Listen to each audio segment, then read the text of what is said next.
All right, Mark. So everyone's been waiting for a full week for you to come back with this story of the 35 viewers need to know, and 1% of them that will know who Opeth is needs to know this story. Yeah, we were at a festival in France. I don't remember the name of the festival, but big outdoor thing. And we got done. I was doing Cavalera Conspiracy at that one. They were doing the Roots, like not reunion, Roots, whatever, Return to Roots. That was the name of the Yep. tour. Um, but yeah, so we played right before Opeth, and like as soon as we got done, Opeth's engineer pulled up their mix. It was just like bang, bang, bang. And so I sat there and watched them for a while, and I was like, fucking sick. Like sitting in the sound booth watching one of my favorite bands. I was like, pretty fucking cool. And then Mike texted me. He's like, bro, side stage now. I was like, oh yeah, good idea. so so I went and stood side stage and watched for a while. And when the show was over, they came down, and Max and Igor had come over. And actually, I don't remember all the details that well, but what I do remember is basically when the band got off stage, they kind of said hi and they were shaking hands, and I was just like, yeah, I like your tunes. And then they all just started laughing. I was like, all right, see you later. I was like, yeah, that's just all I wanted to say. Big gulps, huh? Yeah, basically, yeah. I was like, I got to watch Mark say hi to the lead singer of Ymir one time, and it was the most awkward fucking situation I've ever seen in my oh, life. dude, because he was probably fucking just so doped out, he didn't even know I was talking to him. I was like, Uh, it was we watched Static X and Ymir perform, and Ymir Frankie's the singer, I think I his think name's so, yeah. he was at the merch booth just sitting there, and we were leaving, and Mark wanted to say something to him like, good show, or I He's like like, your yeah, tunes, and he yeah, like went up to him. He's just like, hey man, I like your tunes, and he's sitting there on his phone. He just like looks up at Mark. He's just like yeah, like confused, like and like he looked, pissed off and confused. yeah, he looked just like he was like, wait, what? He was just looking at me like, yeah, what are you saying? I'm like, good show, good show. And he's like, huh? I was like, all right, take it easy, brother. Like, He fucking fucking weirdo.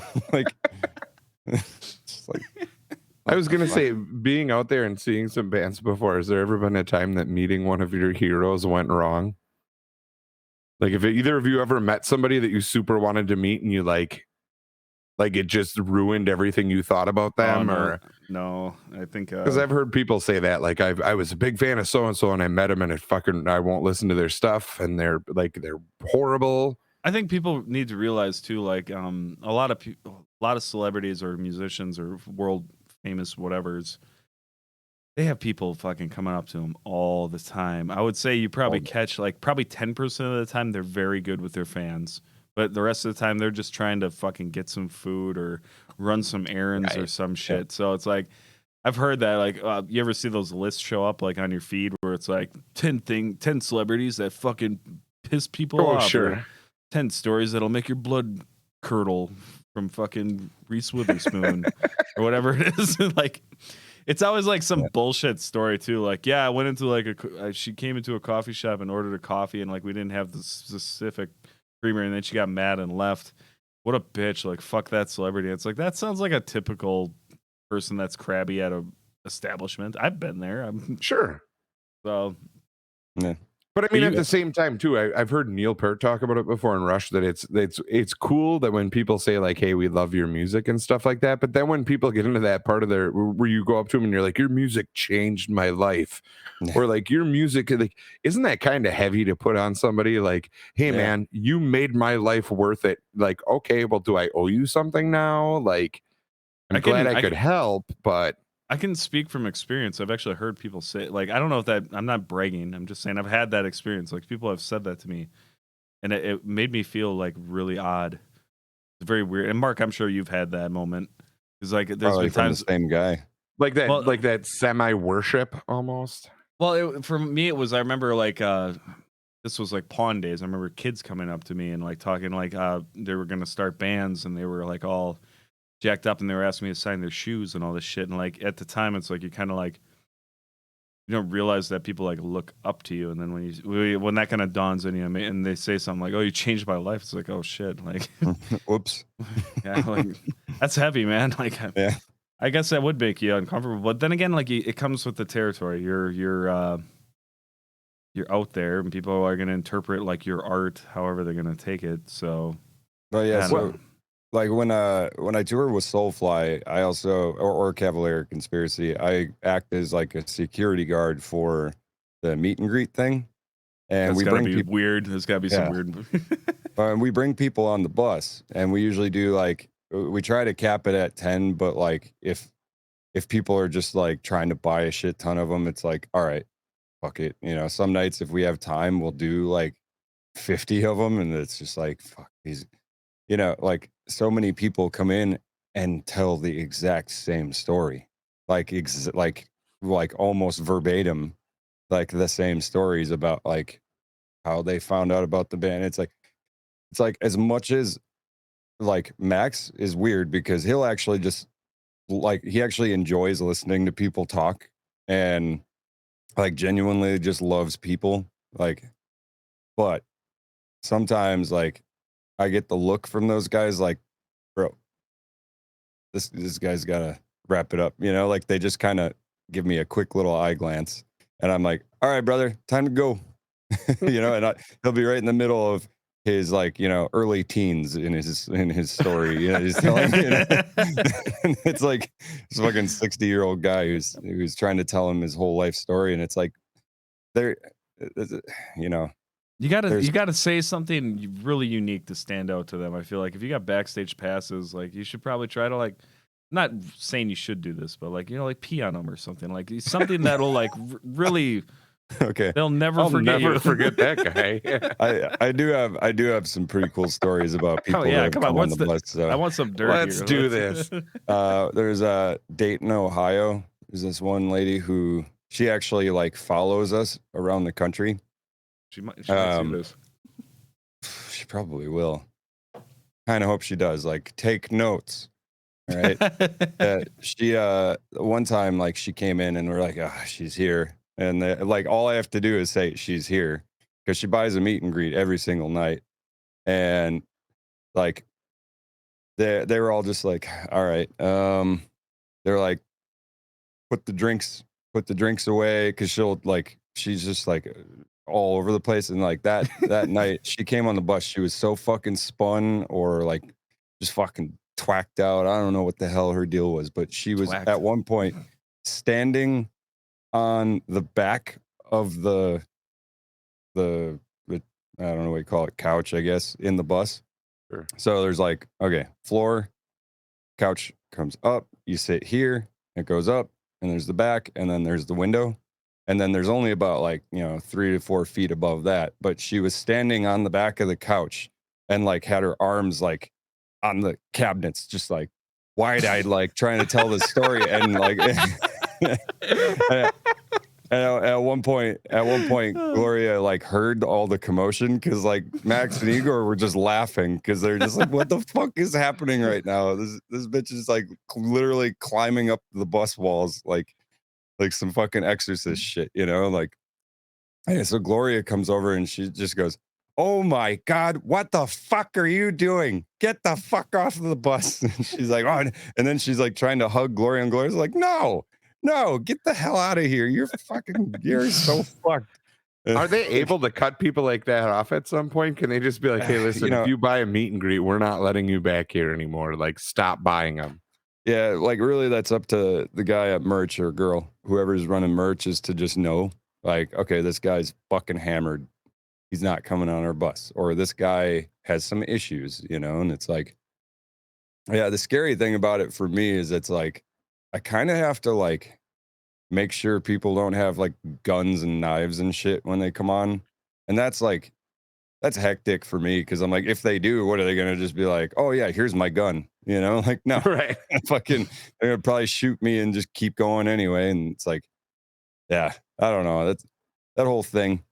Dealing with fans, that's the conversation we were having. Is just dealing with fans, like it can get old real fast. So And like in like dealing with when you say it gets old real fast, do you just mean dealing like are you like I'm sure most musicians can kind of tune out if they're like walking to the gig or something and people are like, Yeah. oh hey, we love you. I'm sure that's all like, hey, it's parade, Yeah. kind of thing. Yeah, But and like, like do you think the line's just drawn at that? As soon as they want that one-on-one time, is that really when it becomes annoying? Is just as soon as they're like, I have my time to talk to somebody?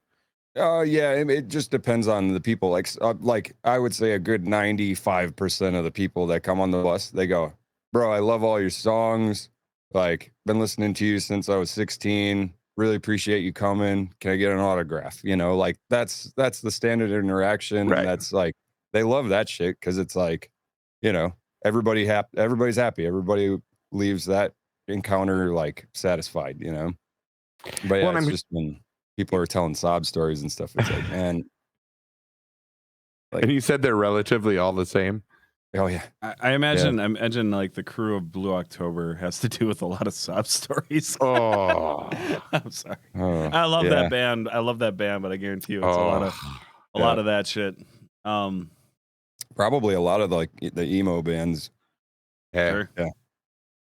You imagine what it's like to be Robert Smith? Like that's got to be like from The Cure. That's got to be some awkward conversations. Like, dude, your song stopped me from trying to stab my neighbor. Like, oh, thanks, guy. Okay. Like, you get those bands that are like seem to be geared towards like the people they like tend to wear their emotions on their sleeves. So it's got to be like Jared said for like Blue October. It's got to be tough for people to be like, I was trying to nail this girl and I was just at the end of my rope. Like. Who gives a shit, guy? I'm sorry. You were talking too about like how they remember people, like as far as like meeting a fan. If the rock star is going to remember you, like, and I'm not saying that this is like always the case. Like people don't have to bring gifts, but like there's a guy who comes to the shows in Belgium, and he just brings us a little bag of those. What we were talking about last week or 2 weeks ago is the waffles. The Stroop waffles. Stroop waffles, yeah. He just brings us one little bag of them every time. But he's like, yeah, these are from the shop by my house. And then I got into a conversation with him the second time I met him because I was like, I remember you. You're the Stroop waffle guy. And he's like, yeah. He's like, I will send them to your home. I was like, fuck yeah. So like every, I don't know, like I haven't gotten them since COVID, but like before COVID when we were still touring every year, like he would send me like 3 different kinds of Stroop waffles just randomly. It's like fucking sick. I'll remember that guy for the rest of my life because of fucking $2 bag of Stroop waffles. Well, I think that's a great strategy in general. Like if you're gonna buy meet and greet tickets, like I think like it's not the worst thing you can do, but if you're gonna go there and be like, oh, I love your music, like I got a picture. Maybe it's best that way because you don't want to like, I don't know, like it does leave a good impression if you can just like make your point, have a good time, get the hell off of our bus. Like we live here, I've never been compelled to like buy that extra step. I've thought of like meeting you out at a show or whatever. I don't even know, like I like Soulfly, but I'm not like a fanboy, so it wouldn't like freak me out, I guess. But like meeting, like if I had to meet Bruce Willis, I would be fucking nervous. If I had to meet James Hetfield, I would be fucking nervous. Like I would almost rather not, because like what are you gonna get? Like what are you to them? That's a very true thing. I think people forget, like, oh, I saw Keanu Reeves and he didn't even wave at me. It's like he doesn't fucking know you. Right. Like I think people need to remember that, like, just because you know them and you know their whole life story because it's out there, like they don't fucking know or owe you a thing. That's the thing. Like, and celebrities, like big fucking time celebrities, they could ignore me, be dicks to me or whatever. I would still support them because they don't owe me a fucking thing. Yeah. They don't. Except for people on news people, like anybody that's like a meteorologist and you see them out and about, fuck them people. Yeah. Don't support your local weatherman. That's what you're saying.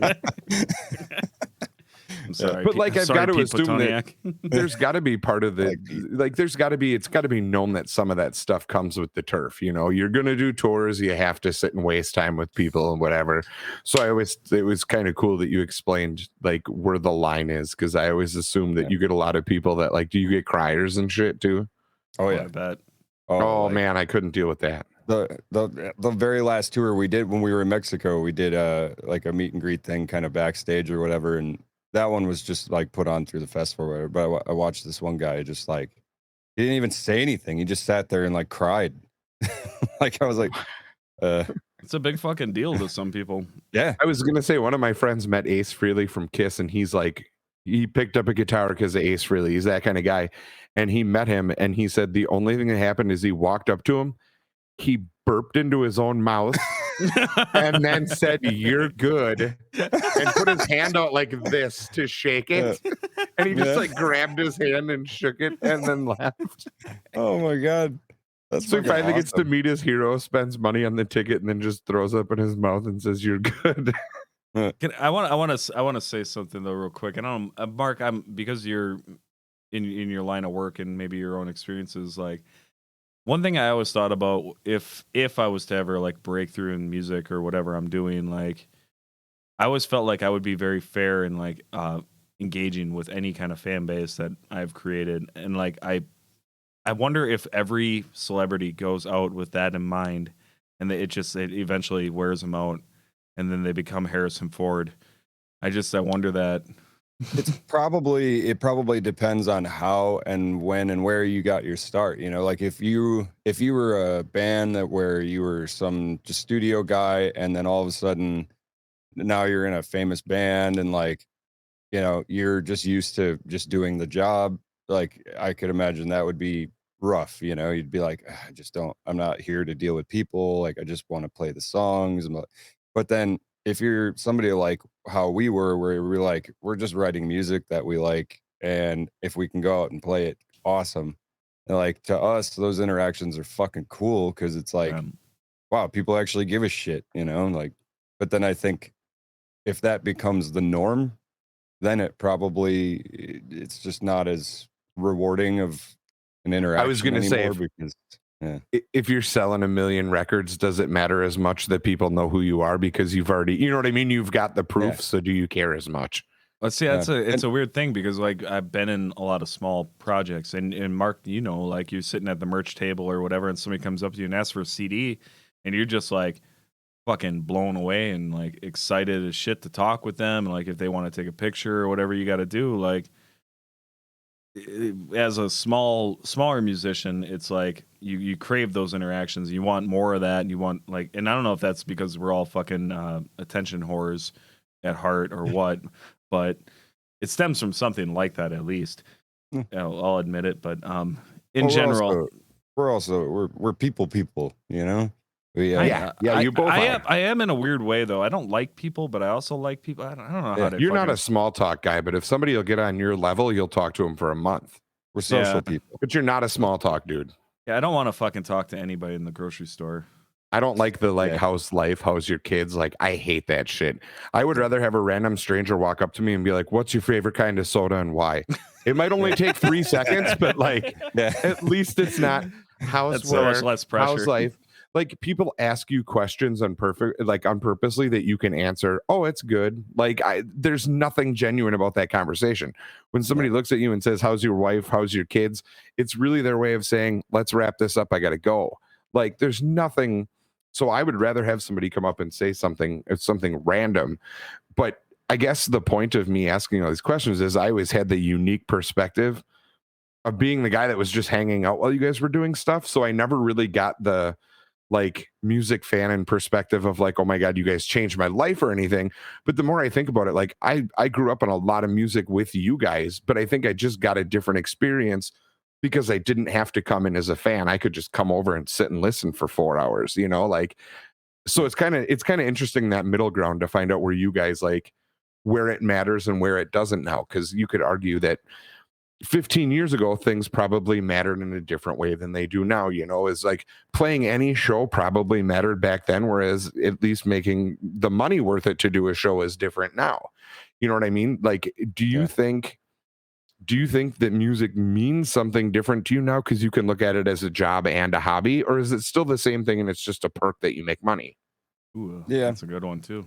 Yeah, like with the country band, it was like they offered me the gig and I was like, yeah, fuck it. I was like, I'm not doing anything else. So I was like, that sounds Sure. fun. Let's And not beat then around the bush here, Mark. Like country band, bunch of young studs, single.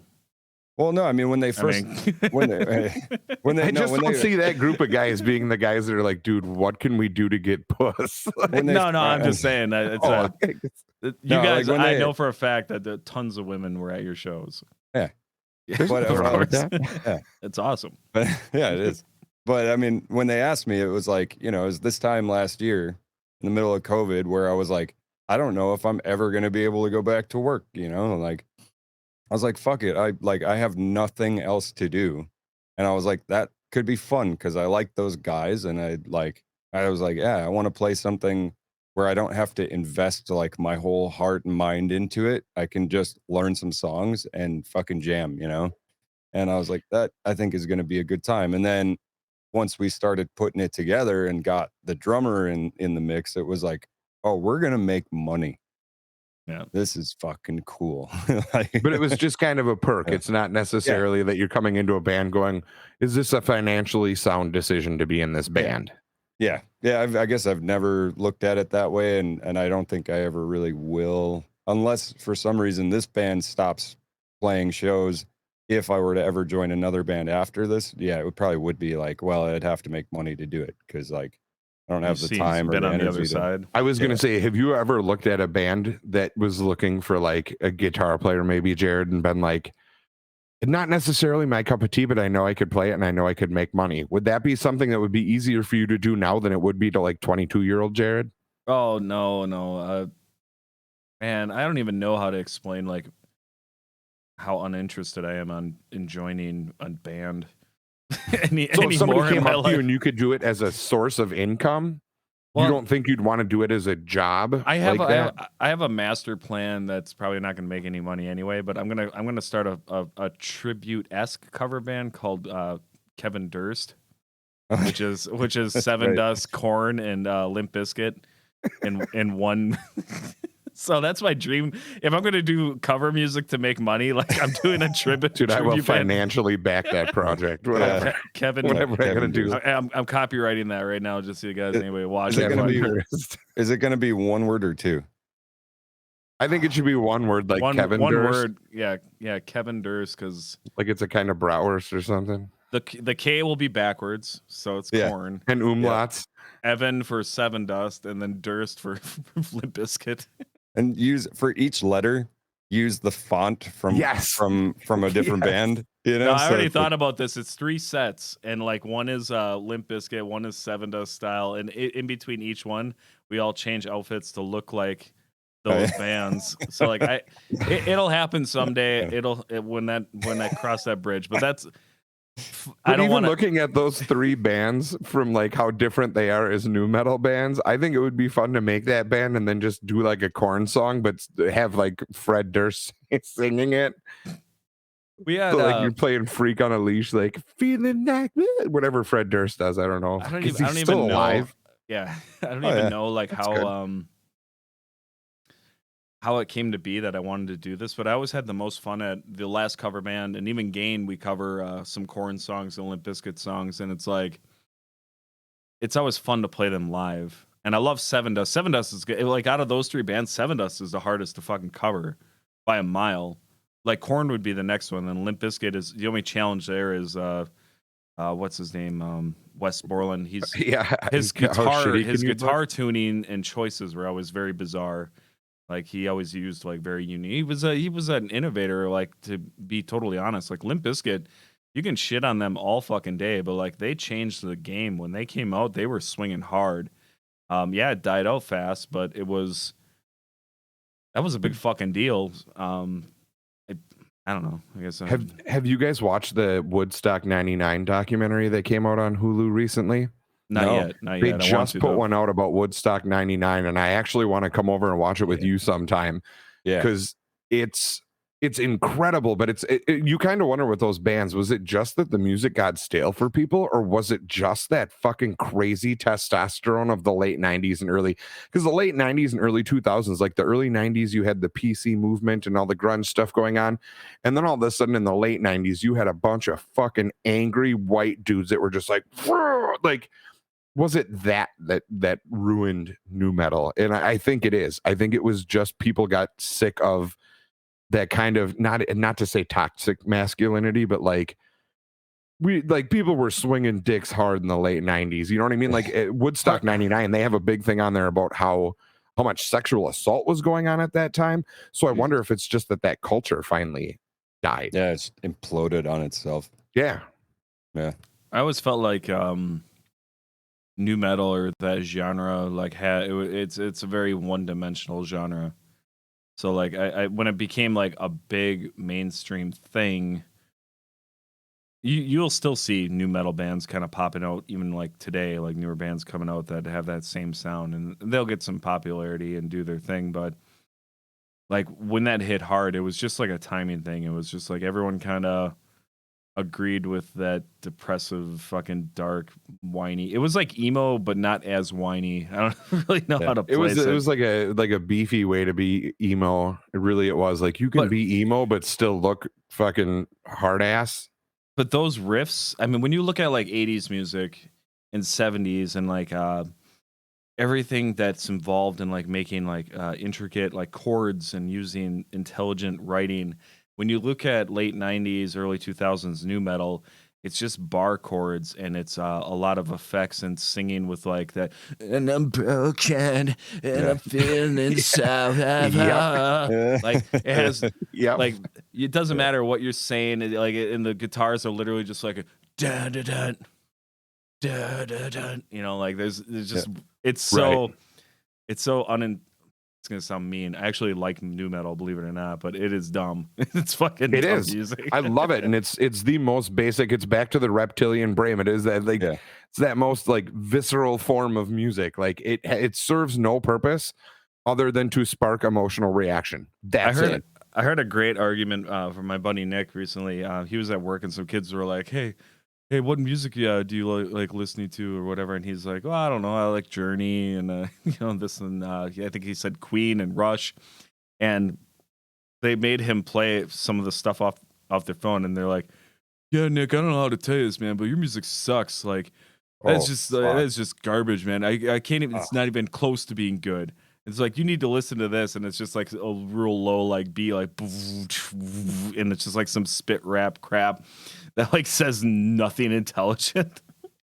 I was like, and Nick was all fired up, and I was just like, I'm like, you're taking their opinion and caring about it. You got to let that go. Right. When they're older, they'll understand, Right. And there's the big thing. Like, if you notice that, like, and I was talking about this before, like debating what the best decade of music is. But if you really look at the trend of music as a whole, it kind of feels to me like accessibility is what continued to kill music over the years. Because like when you had to go to a show and you had to find that band to buy a record of, or you had to find one with, like, you had bands coming out like the Grateful Dead was in their prime. You had bands, like the Beatles were obviously finishing up around that time, but you had bands coming out like Rush. You had Jimi Hendrix coming out. You had all this stuff that, it hadn't been done before, but these guys really needed to make a name for themselves. Some of it chose to try to do it with image, and some chose to do it with musicianship. And you really had a competition of minds going on. When you get into the 70s and then into the 80s, pop music very much took over because you had a commercial market, but you still had artists that were trying to write music. Like Mark said, Michael Jackson is a huge part of my childhood. I'm a believer that if you don't like Thriller, you don't have a soul.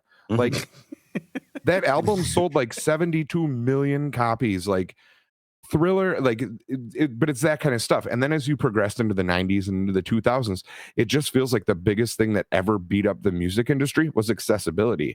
All of a sudden people can record stuff on their laptops, and anybody can program a synthesizer on their computer. You don't have to learn how to move any wires. You don't have to do anything. So I gotta elaborate on that, because that ties into so many different things for me, like the accessibility thing. Like I remember LimeWire. And I remember like before we put LimeWire on my dad's computer, and of course, my sister was not smart enough to know, like, well, she was smart enough, she just didn't care enough to look and see like how many megabytes a file was, like, Right. is this actually a song that I'm downloading, or is this a virus? She didn't bother to look at that. She's just like, yeah, click. And so, yeah, well, but anyway, accessibility being like, everything streaming or download where it's all just super accessible like right away has caused me to like not enjoy a lot of the things that I used to really seek out. Like when one of my favorite bands would be playing on the radio, I'd like wait and listen to all this other shit that I didn't want to hear so that I could record it on a tape, Yep. to be able to get it because I wanted it. Because I couldn't just get it from somewhere. And then it's kind of the same thing happened to me with movies, with Netflix and Hulu and everything else. I'm like, I really don't give that much of a shit about any new movies coming out or Yep. TV shows or anything. I'm just like, yeah, whatever. I'll watch it a year from now. Like, whatever. I don't care. There's 1,000 bulls running in the race. No people want to do it. You know what I Yeah, mean? Like there's yeah. so many things you can't keep up with it anyways. Yeah. So it's kind of like, well, fuck it. I don't want to watch movies anymore. And we don't. And kind of the same thing with video games. It's like, man, just the other day I was like, I was trying to think of a game that I used to play as a kid, and I was like, oh, it's that Max, M.A.X. It's like abbreviation for whatever. Anyway, I was like, man, I really want to fucking play that game. And then I went on goodoldgames.com, and sure enough, there it is. Download $3. Cool. And I played it for about 20 minutes, and then like that was the last time I'll probably ever fucking play it because I'm just like, all right, well, yeah. It scratches an itch. It's just a more expensive itch now. Yeah.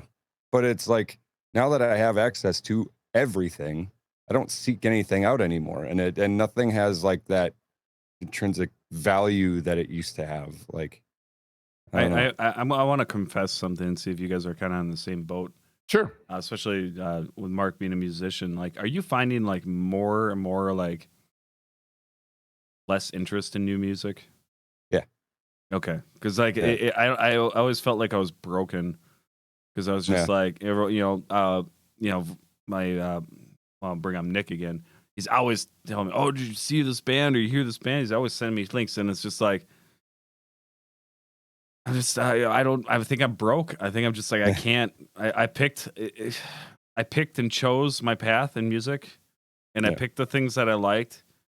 And now I'm just a fucking big crotch old dude that just like whatever new shit you have is like, it's garbage. It's my old stuff is what I like. These are my tunes.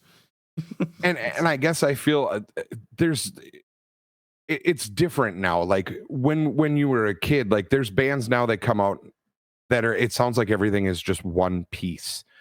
And the cool part about old music is I can still turn on a Jethro Tull record that I've heard a billion times that my dad played, whatever it is.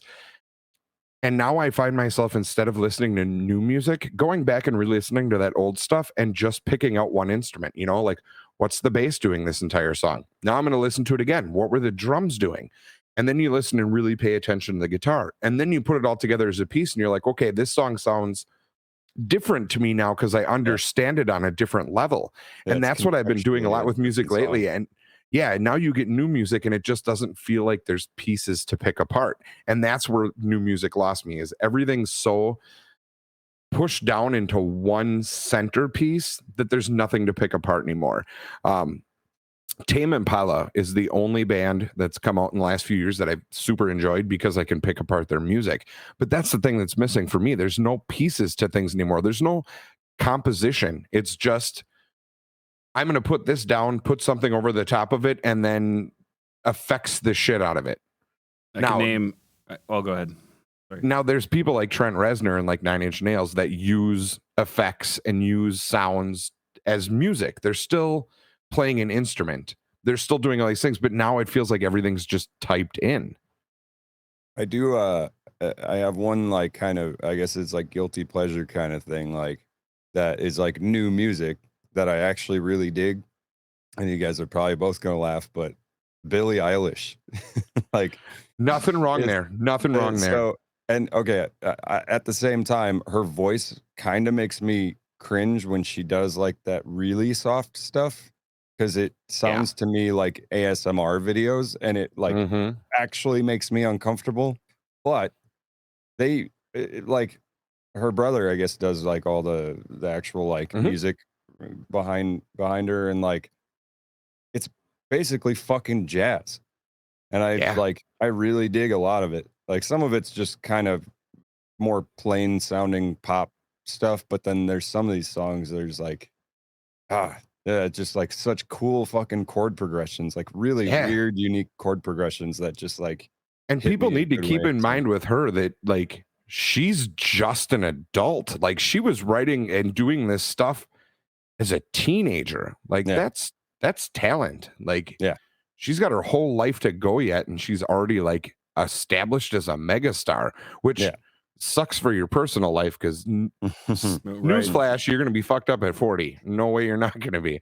But um it's so few and far between. We've named 2 artists out of arguably billions. People could tell you are the shit now.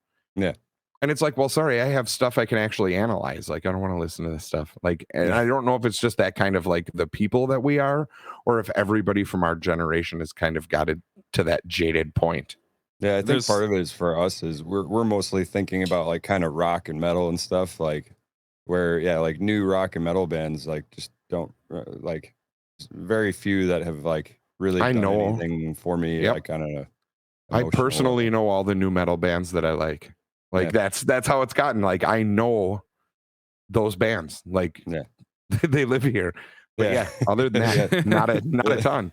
yeah, well, that's also like I brought that up on the podcast too. Like this area is very unique because there's such a like Macabre and Toxic Ruin are such fucking talented bands, and like I've already said, I was in the studio one time with you, Mark, and I'm pretty sure Leighton was there tracking, or you guys were listening to playbacks, and you were using mix references between this was their second to last album.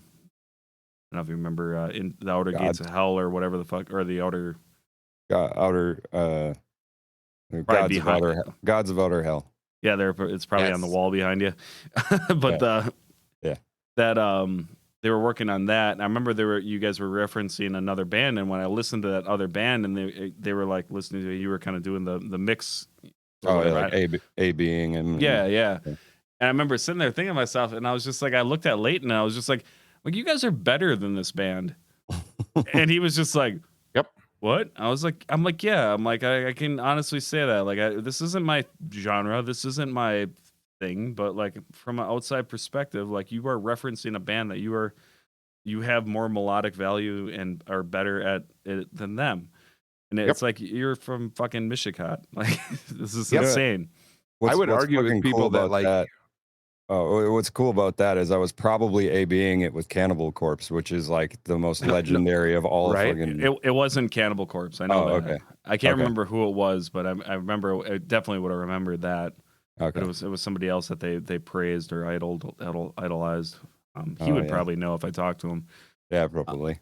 But yeah, this area is always filled with I don't know, crazy. There's a few pockets of crazy talent in this area. It's always been very bizarre. So yeah, this area has always been full of ridiculous talent, and I'm not sure where we were going. I kind of got distracted by just Macabre and their awesomeness. Yeah. But, see, and that was the one thing I was going to follow up on is that they're the band, like they're one of those bands that like sold me on their genre of music. Like I didn't listen to any of that. Like I was a big thrash metal guy. Like I never went anywhere into like the death or black metal. It just didn't do it for me. I don't give a shit about blast beats. Like Yeah. whatever it may be, but they were the band that like I started listening to and they sold me on it. I was like, I'll listen to you guys. You make sense. And since then I would argue that I've opened up a little bit more on some of the black and death metal that I listen to because of that. So it's interesting that you bring that up. I kind of like with newer bands and stuff too. It's like I can think of like 3 that have caught my attention in the last like decade. Like strongly caught my attention in the last decade. It's like Sleep Token, because their singer is fucking just very unique, and anything that's odd always catches my ear. I always give him more time and attention if it's something different that I haven't heard. So it's like Sleep Token, Other Lives, because they're very organic based band. They're like an indie. They'll do jam sessions or recording sessions in a full, in one big room. You don't fucking see that anymore. And what was the other one? Sleep Token and Other Lives and Between the Buried and Me. They're the tech side of that band caught my attention. That's probably the first band I came across where I was like, holy shit. Where I listened to it and I had to think about, there's no fucking way they can pull this off live. There's just no way they can pull off live. And then I saw a live video of them and they pulled it off. And I was just like, my fucking God, I'm not good at my instrument. I am garbage. Because there's a few bands out there. Now I'm not saying it's necessarily good. Math metal is not that great to listen to. Oh, it's wonderful. But it's also, holy shit, is it like tech, and like you have to appreciate the mastery that it really is too. So it's like it has both sides of that. To me, anyway. Like Nick, I remember the first time I saw I went and saw Animals as Leaders, and the first thing I thought was that it was like a Chuck E. Cheese like computer band. Because you watch them play, like not only that technical, but they're playing semi-reckless when they're live. Like they're so good at that they can be like, all right, we'll fuck around with it and it'll still sound good. Yeah. But you're right, it's hard to go see that band more than like once. Because you watch it and you're like, okay, I get how technical that is, but I'm not gonna go along and try to dance and like mosh pit to a band like that. And Nick, who he's in the studio here with me, not right now, but he's like part of this whole thing. He is in a band called Erroneous, and they're math metal, like just full on fucking math metal, and it like reflects in everything he does in life. Like all his favorite games are shit like just games that are very hard. What's it like? Bloodborne is like his favorite game. Oh, sure. He loves like the challenge of everything, where I take like the path of least resistance, but yeah, like his band is so fucking tech that I have a hard time even like remembering which songs are which, because there's just so much that happens in one song. And like to me, that's like, I love it the first time I listen to it, but usually I'm just like, I don't listen to that stuff for enjoyment because it's hard on my brain. It's almost like self-abuse. Like yeah. you start reflecting on your own. Like nothing ever got me more excited than like coming across a band, or like it was exciting, but it was also sad. Like where you like got slapped in the face with like talent. Yeah. Like if you're up and coming musician and you happen to hear this right now, like don't ever take that in a negative light. Really take in that moment and appreciate those little blips in life, because there's so much fucking power in a moment where you're like, oh damn, everything I thought was this, and now I know differently because it can be pulled off like this. There's a few of those moments. One in particular, just on a tone reference, and I think I've talked about this before. Mark, you might remember this day. We were playing in Eau Claire at like some House of Rock or some shit. Yeah. And a guy that in the band opening had an Orange Night Terror, I think, combo or something. He had an A bead between like I think a Fender combo for clean, and then he had the Night Terror for his distortion. I was across the venue, and he played just ripped a power chord, and like turned around. I was just like, holy fuck, that is the best sounding whatever. Like the fucking just the tone like caught my ear. Or when you see a player and they just fucking make your head hurt, like I've seen Erroneous's Play2 videos and shit, and it's like I have those moments where I was just like, you fuckers, he's so fucking good. Where do you go after that? What's next? As soon as I hear that, I write the nastiest, dumbest riff ever. Like is when I hear math metal, I'll pick up a guitar and just go damn, damn, damn, damn, damn, damn, damn.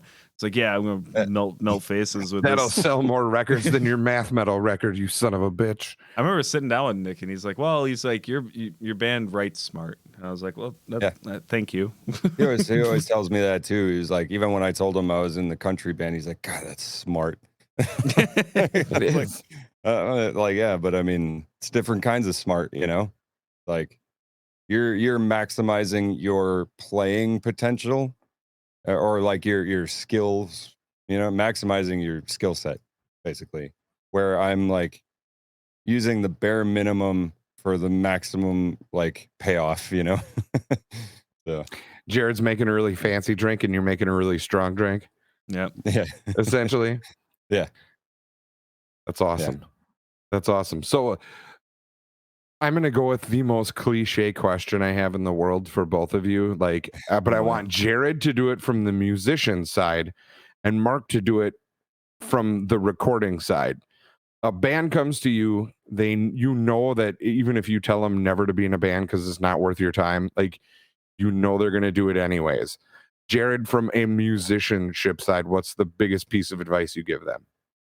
Okay, we'll really rewind here. They're coming up to me and asking. They're asking you what's the most important thing I can know moving forward if I want to become a musician. Ooh, fuck. Like, what's the most important thing you want me to hammer into my head at like 16-year-old Jared? Like sitting in his winter hat when it was warm out in Jinkos. You're not if it's a self-reflecting question, then you're not good enough. which sounds really harsh, but there's a lot to that because there's so many levels of that. Just saying it harshly, like, you're not good enough, kid, like, fuck off, like, it sounds cold, but in reality there are so many levels of shit that, like, when you're young and dumb in bands, you just don't understand. There's a reason why, like, there are so few bands that lasted decades. It's because of all the pressures and navigating. Like, you have to deal with like a relationship with multiple other people. You have to be with these guys or whoever through everything you do. They see you, like, you guys, like, we're we've done hotel nights together. You have to be in tight cars together. You have to fucking move gear. You have to run a business together. You have to do a lot of heavy things that you don't think about when you're a kid. When you start off, it's like you're gonna play and there's gonna be boobs to sign and you're gonna fucking have a party. It's gonna be awesome. But the reality is it's gonna be a lot of grinding, a lot of fighting, a lot of, I mean, for fuck's sake, like, I mean, like, drugs, like, all the things you Loading hear, and unloading your shit. all the things you hear about, like, still touch on even small bands. Like, you still have the same types of problems: the alcoholic, the drugs, the relationships that fuck with the fucking band dynamic. You have money. Nobody has any fucking money except for Jared, the guitarist. You have sorry, I was a little stab at a previous band. But no, I mean, there's a lot. So, like, you're not good enough is, like, maybe like my call to arms to, like, figure it out, like, really dive into, like, the bigger picture here. If you're just want to be a rock star, well, then you're gonna end up like me. It's not gonna happen. Like, you have to look at things from a business standpoint. You have to be respectful between members, but you also have to be. I mean, Mark, you probably have enough to say on this too, like, from a musician standpoint or an engineer. Like, there's a lot involved with it. It is not fucking clear cut, but fuck, that's a heavy question, man. That's a heavy question. So I guess to reiterate on your question, it was like basically, like, if somebody was like, I want to become a recording or I want to become a professional musician. Like, maybe I'm only going to be in this band that plays shows here and there, but I want to come in being a solid, like, I want to come in being a solid, musician who can develop a good reputation. Like, you want to be a part of the industry as opposed to being in a band. What would be the first piece of advice you give to somebody in that aspect? Because there's more to it than just the music there. Was that a different question than what I got? See, yours was just from the musician's perspective. Okay. Like, I want Mark's from, like, the guy who has to do recording and the guy who has to nail into your sound and the guy who has to make sure that you can play on time. And, like, of all those things you worry about, what would be the biggest thing you tell them to come into a recording scenario? I'll do recording, and I'll answer for recording. Even better. Okay, I'll give you three answers. So good. Let's say somebody wants to become a recording or sound or live audio engineer, and, like, where I started out, my advice would be don't. buy stonks and not gear, and yeah, learn small engine repair. Yeah. But yeah, as what for live sound, for the most part, I would just be like, just say yes a lot. Like that's the main thing. Say yes to fucking everything. Like take that's too many not, jobs and or not even that so Okay. much. Like just don't turn down possible better opportunities. Like say Sure. yes to the things that are obviously going to put you in a better place than where you are. Like if somebody offers you a gig and they're like, well, we can't pay you very much, but we can pay you like $280 a week per diems. It's like, well, my current gig pays me $0. Is that better than what I have? Say fucking yes to that. Because if that band can afford to pay you at all, that means they make money. And that means they play with other bands that make money. And those other bands will fucking hear your mix. If you're good, you'll probably get offers from them or their friends. And the other thing to that would just be talk to people. Like, be Just friendly. keep it that rudimentary. Yeah. Like polite, just- professional. Yeah. Be like confident in your ability and just make friends with people that, have a position in the industry. And that's how you get gigs. You don't get gigs just because you're good at it. Like, nobody's going to hire you if you're a fucking dickhead because they don't want to live on a bus with you, Right. Like, just got to be friendly. And then, and then as a musician, my advice, I guess, is kind of like pretty fucking basic. It's like, but still, like, practice. If you're an instrumentalist, practice in a mirror without looking at your fretboard. Or if you're like a horn player or whatever, like try to like learn to play your instrument without having to stare at it to be a functional player. Because the more eye contact you can make with people in the crowd, the more people are going to want to come look at you because they'll feel a connection with you on stage, And I need to take that advice myself. I'm fucking pretty bad at that because I just That was a huge Yeah. up thing I learned with Gain too. Like looking at the crowd makes you don't have to move as much as you think because No. when you stand there and you look out, it's more engaging for the audience automatically. Yeah, they just want to feel like they're part of what's happening on stage, and the best way to do Yep. that is to fucking look at them, like Mhm. Yep. yeah, like you're not in your own little bubble up there. You're interacting with them more than just blasting sound at them, Yeah. As somebody who does the job but didn't have a formal, like, you never formally went to school, correct? Like you never went to like Like an engineering school or anything. yeah, No. like No, I do just you, shadowed people. do you wish you would have? Do you think it would have been No. different, or you're happy you learned it the way you did? No. Do you Yeah, think you because, like, only learned the stuff you needed to learn that way, or so like a friend of mine actually from here, and like he went to Full Sail and he did a couple Sure. of years there, and that's like the most well known of the production schools, And now he teaches middle school. So I think universally, to my understanding, I don't know if you ever watch what is it called, Spectre Sound Studios or whatever on YouTube. Yeah. Glenn Fricker or whatever. I fucking love his channel. I'm not even a sound engineer, and I like watching this guy fucking talk about shit. Yeah. He talks about recording school as like this joke because even if you go, the only thing that jobs care about is what have you done. Yeah. So it's all about your practice. Like, Right. do you got something to show me? Oh, you can do that. All right, cool. You're in. Because if you show a degree but you haven't done, they don't fucking care. right? Yeah. Well, and I'm sure they can't teach you. Okay, here's how to run a soundboard. Now we're gonna pump 50,000 people's worth of noise in here, make it sound right. Like And they don't teach that. And Full Sail, they give you the best equipment in the industry, the newest, best equipment in the industry, right? Awesome. Fucking Nobody's using it. so cool.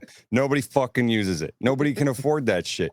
I have never once been to a fucking venue that just has like an SSL console out front, or like they have they'll have Avid shit, and they'll have Behringer shit, and they'll have half the venues in the United States have broken fucking consoles out front. And unless you're with a band that can afford to rent out whatever console you want to bring, learning on the best fucking equipment in the world isn't going to teach you how to run a console where the fucking faders aren't responding to your input, or where the EQs might be showing you that it's doing something, but it's fucking not, you know? It's like, yeah, experience is. Have you ever worked on Yes. any real old school shit? Oh, yeah. Like Neve boards or anything like that? Like really old school analog shit? Yeah, there's nobody will have Neve at like a No. venue only because like just the risk of having something that valuable in a place where people are throwing beer cups, like, fucking, yeah, it just. I just didn't know if you'd ever actually gotten to like have your like, you know, it's got to be like getting your hands on like a super expensive like violin or something like that to be able to look at that and go like, whose hands have touched this shit? Yeah, I've been in a couple like studios with like Neve shit, like the place that like the Cavaliers record in Phoenix, like it's like this old bunker, like he's got a Neve console, I think, and then there's another studio in Phoenix or Tempe that has one, and one in LA has like the big giant fucking SSL that like spans the entire like width of the room, and it's like, yeah, that shit's fucking awesome, but how often do you need to run 128 channels for a metal band? You know, like, Well, what they need to do is, I think in general, they need to start bringing back live on the floor recordings. I was love going to to- say, does anybody live track anymore? I would love to Yeah. see that come back. I really would. I know a lot of country bands still do that, but even then, a lot of times they're still overdubbing like the vocals because that it's like, you know, Sure, it's sure. it's so easy to do that. Why wouldn't you do that? Yep. And, yeah, and for the most part, there's still going to be a lot of like overdubbing and editing and all that stuff that's kind of behind the scenes. But yeah, I know a lot of bands will still just go in the studio and play together, and that's their record. Like, but that's more of like, yeah, like kind of country, jazz, blues, you know, like the kind of the bands where it's like you've got a bunch of like theory buffs.